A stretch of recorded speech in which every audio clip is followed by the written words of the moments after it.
हाथ पर जमकर हमला बोला। उन्होंने कहा बीजेपी के लोग कहते हैं गर्मी बहुत हो गई है, गर्मी उतार देंगे, और जब से पहले चरण का मतदान हुआ है तब से इनके नेता और कार्यकर्ता ठंडे पड़ गए हैं। आओ बुंदेलखंड के लोगों, इतना वोट दिया बीजेपी वालों को, आपको क्या मिला बताओ। अभी बगल में उनके नेता बोल रहे होंगे, न जाने कौन से सपने दिखा रहे होंगे। मऊरानीपुर में आए हैं कोई नेता उनकर के, हालांकि हमारे पीछे पीछे चल रहे हैं वो।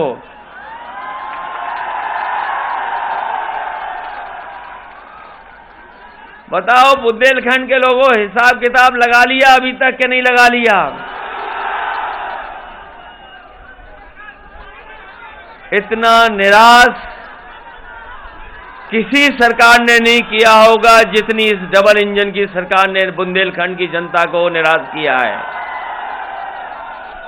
वैसे तो हमारे बाबा मुख्यमंत्री की शक्ल देखो आजकल, देखी कि नहीं देखी शक्ल आपने? वैसे 12 तो यहां बाद में बजे, सवेरे ही 12 बज गए। रात भर उन्हें नींद नहीं आई आज, क्योंकि दूसरे चरण में वोट पड़ना था, रात भर नहीं सो पाए। और सुबह ही हमारे पत्रकार साथियों को बुला लिया उन्होंने, कह रहे कि ये चुनाव 80-20 का है, 80-20 का। ये कह रहे ये चुनाव दूसरी दिशा में ले जाना चाहते हैं। अगर बीजेपी के मुख्यमंत्री जी का अगर किसी ने सुना होगा आज का इंटरव्यू, उनकी शक्ल देख लेना, उनकी शक्ल पर 12 बज गए हैं। 12 बज गए कि नहीं बज गए? और जैसे ही वो सुबह उठ के अपनी शक्ल देखते हैं शीशे में, जो दिखाई देता है उसी पे चर्चा करते हैं। जो सुबह सुबह देखते हैं उसी पे चर्चा कर रहे हैं।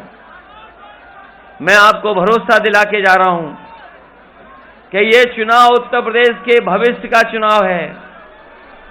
न केवल भविष्य का चुनाव है, उत्तर प्रदेश किस दिशा में जाए, ये खुशहाली का चुनाव है, ये लोकतंत्र को बचाने का चुनाव है, ये बाबा साहब भीमराव अम्बेडकर जी का दिया हुआ संविधान को बचाने का चुनाव है।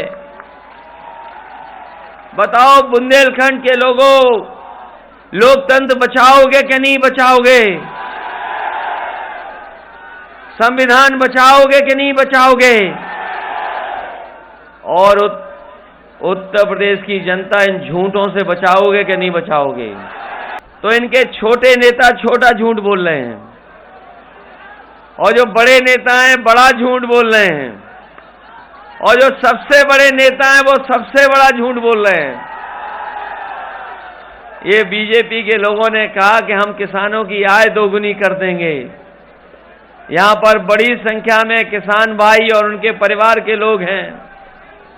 बताओ किसान भाइयों, किस फसल की आपको कीमत मिल गई? किस पैदावार में आय दोगुनी हो गई?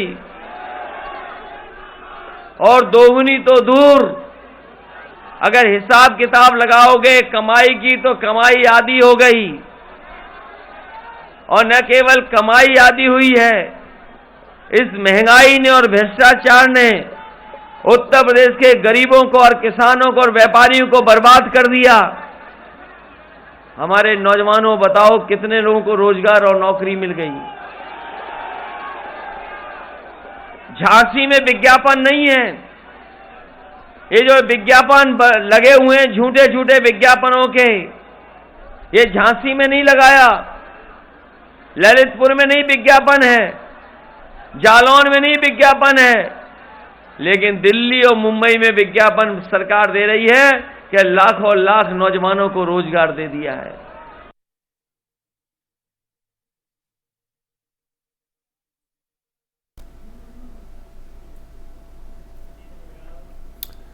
जालौन में 20 फरवरी को होने जा रहे तीसरे चरण के मतदान